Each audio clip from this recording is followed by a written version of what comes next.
Haati akkuma fixeen balballi banamuufii dida. Hoggasuma bilbilli isaa waama. Ciroon hattuu 27ffaadha. Bishaan halluu magariisa qabatullee ni dhuga. Beelli isa tichisuu dinnaan waraqata nyaachuu eegala. Jaalalaa fi kabajaan warreen daawwattoota fiilmii keenyaaf haa ta'u jenna. Har'a kan isinii dhiyeessine bara 2019 irratti kan gadi lakkifame 4x4 kan jedhamudha. Wajjin ilaalla. Ittiin bohaaraa. Fiilmiin kun yommuu eegalu biyya Aaris jedhamutti namni Ciroo jedhamu naanna'aa nutti agarsiisa. Ciroon hattuu waan ta'eef konkolaataa bareedduu argeeti cabsee seenuu yaada. Konkolaataan san keessa seenee raadiyoo hata. Gara gubbaatti yommuu ilaalu ministeera argee isa illee ni fudhata. Amma illee wanta hatamu barbaachaa konkolaataa keessa barbaada. Erga hatee fixee booda balbala cabsee ba'uuf yommuu yaalu balballi banamuufii dida. Balbala sadan hafan banuuf yommuu yaalu isaanillee cufaadha. Filannoo yoo dhabu konkolaataa duubaa deemee balbala duuba banuu yaada. Garuu foddaan illee cabuu dide. Hattichi abdii osoo hin kutatiin keessa balbala banuu yaada. Qaawwa balbalichaa keessa harka isaa seensisee isa banuudhaaf yaada. Osoo hin beekin harka isaa mure. Harki isaa dhiiguu eegala. Harki isaa dhiigaa yaalus balballi banamuufii hin dandeenye. Wanni hundaa isaaf milkaa'uu waan hin dandeenyeef qawwee kiisii isaa keessaa baasee foddaa irratti dhukaasuu jalqaba. Garuu qawween inni dhukaase foddaa irra itti deebi'ee luka isaa rukuta. Ciroon dhukkuba hammaa keessa ta'ee iyyuu eegala. Dhiigni isaa akka malee dhangala'uu yommuu jalqabu kafana isaa baasee madaa isaa irratti hidha. Hanga ammaatti namni isa akka hin ilaalle dhokachaa ture. Yeroo tokko dubartiin takka foddaa konkolaataa ilaalaa lippistiikii dibachuu eegalte. Ciroon akka isa argitu yaalii godhus isa ilaaluu hin dandeenye. Akka isa dhageessu barbaadde iyyus isa osoo hin dhaga'in dhiistee deemti. Yeroo kana dafee moobaayila isaa baasee haadha manaa isaa bira bilbiluuf yaalaa. Garuu moobaayiliin isaa osoo hin waamin dura baatiriin jalaa cufa. Sa'aatiin baay'ee ni darba. Ciroon hirriiba ni rafa. Guyyaa dhufutti yommuu ka'u bishaan baay'ee dheebotee jira. Bishaan dhuguu waan hin dandeenyeef bishaan foddaa irra jiru arraabuu eegala. Koo turee raadiyoo haatee bakka isaa deebisee dhaggeeffachuu yaala.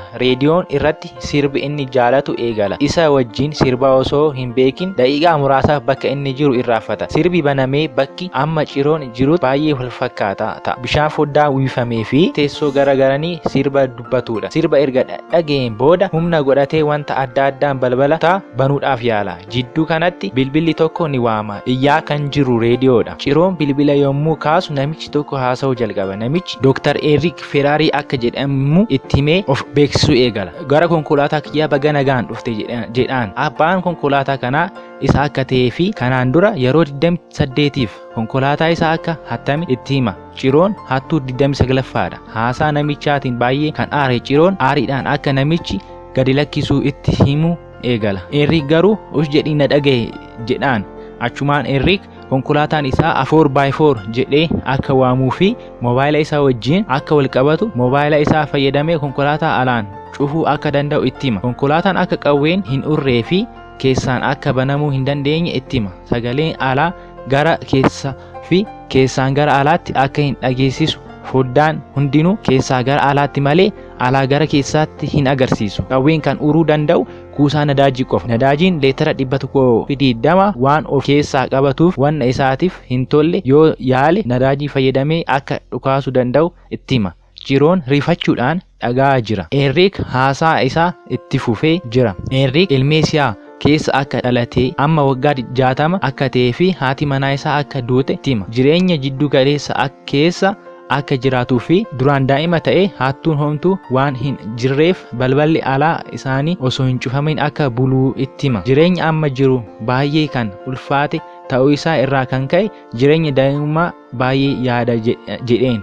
Ciroon ilma isaa hataa osoo argee maal akka isa godhu isa gaafata. Ciroon garuu haasawun isaa baay'ee isa waan jibbisiiseef Eric isa gallakkisuu akka danda'u yoo ta'u baate isaa warra isaa akka ajjeesuu danda'u iyyuudhaan hima. Haa ta'u malee Ciroon osoo haasa'ee hin fixin moobaayiliin cufama. Eegasii Eric hattuu kan ta'e Ciroo dhukkubsuudhaaf moobaayila isaatiin konkolaataa isaa akka baay'ee qorru taasisa. Filannoo kan dhabe Ciroon tishartii isaa luka isaa irra kaasee uffata. Sa'aatii tokkoof hattuu sana erga nuffisisee booda Henrik bilbila ilmoo isaa yommuu hattu maal akka godhuu irra deebisee isa gaafata. Gaafii yoo sirriitti deebise bishaan akka itti kennu itti hima. Ciroon gaafii deebisus Henrik garuu deebiin sun isa hin quubsine. Ciroon garuu badaa kiyya irraa baradheen jira maaloo na gallakkisi jedhee isa gadhachuu eegala. Henrik garuu wanti kun homaa osoo ittiin fakkaatin kanaan dura wanta isa qunname isatti himuu eegala. Ji'a darbeetti dubartiin lama mana ilmaa isaa keessa cabsanii seenanii turan.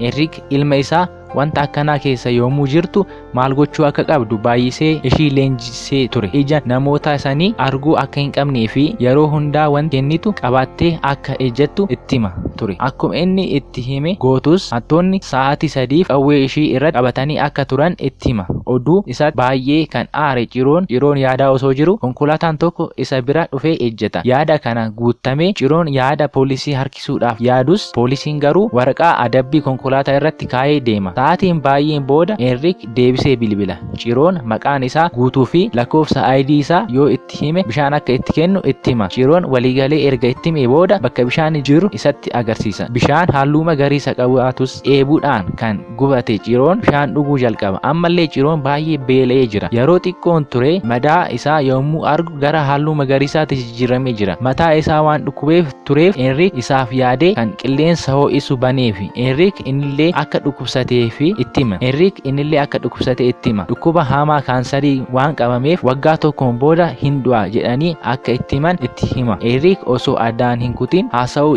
isaa yommuu itti fufu Ciroon booda wanta baduuf na gargaaru jedhee maanuwaalii konkolaataa dubbisa. Beelli isaa yommuu rakkisu waraqaa maanuwaalii nyaachuu eegala. Yeruma san hattuu balbala alaan banuudhaaf yommuu yaalu ba'uudhaaf abdii argata. Haa ta'u malee hattuun karaa deemaadhaan qabamee rukutamee poolisiidhaaf kennama. Yommuu galgalaa'u beelli fi dheebuun walitti dhaamanii qaroo isa godhu.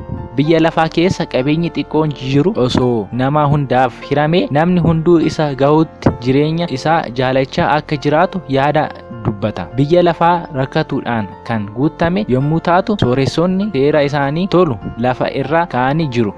Naajisan malee seera san hin fudhadhu jedha. Innillee akka abbaa isaa fi haadha isaa hattuu kan ta'e wanta kanaan akka ta'e hima. Henrik guyyaa dhufutti bilbilee gaazexaa dubbisee fi Henrik yaada gaarii waan taateef sinaan affeera jedheen. Duuba isaa shokkoleetiin dhokate akka jiru itti hima. Guyyaa guutuu ta'ee namoota deemaa arga. Erga tureen booda Ciroon balbala tokko banuudhaaf yommuu tattaafatu sibiila bira gahe. Uraa xiqqoo uumuu danda'e. Uraa keessan yoo dhaga'ame jedhee iyyuu jalqaba. Haa ta'u malee namni tokko isa hin dhageenye. Ergasii Henrik bilbilee maatii isaa akka argate yommuu itti himu ijji isaa imimmaaniin guutamee tokkoon isaa akka hin tuqne isa beeksisa. Ergasii boo'aa wanti kun akka irra ga'u kan gooteef maal si godheetan jedhaan. Henrik garuu haasa'uu isaa itti eegale. Kanaan dura nama ajjeestee beektaa jedhee gaafatus imimmaan kan guutame Ciroon eenyuyyuu akka ajjeesee hin beekne itti hima. Henrik garuu oduu hundaa akka qabuu fi barkaa keessa kan jiraattu obboleewwan sireessuu keessa kan jiraatan seenee hatuu yommuu yaadu yommuu isaan dhaabsisuuf heedan qawweedhaan dhahee akka ajjeese itti hima.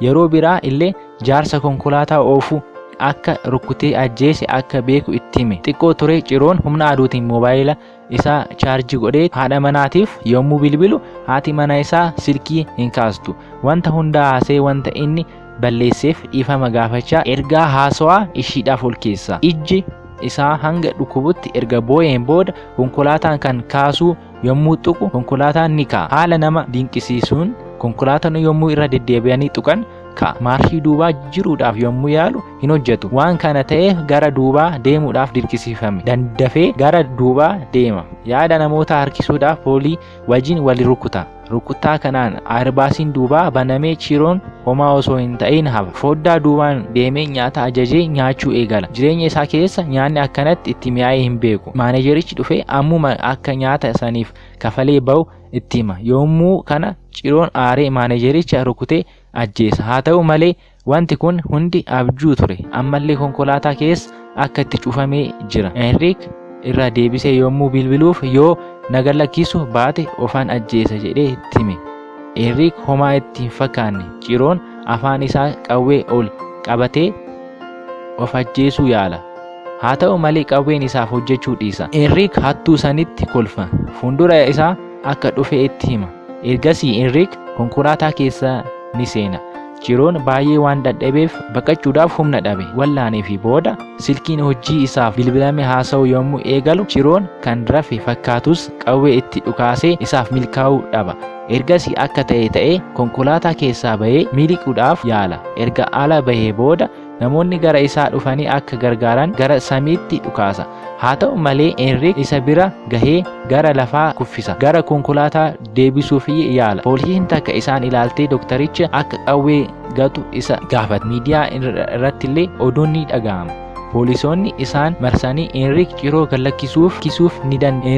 gallakkisuu ni danda'a. Hattuudhaan kan rakkadhe ana jedhee itti hima. Poolisoonni wanti hunduu isaaniif milkaa'uu baannaan jaarsa Juulii kan jedhamu waamanii isaaniif Enriik maal akka barbaadu gaafata. Ergasii Enriik guyyaa guyyaadhaan kan isa rakkisan wanti baay'een jiranis mootummaan homaa akka gochaa hin jirre itti hima. Yaada mootummaa harkisuudhaaf namni miidhamuu qaba jedhee iyya.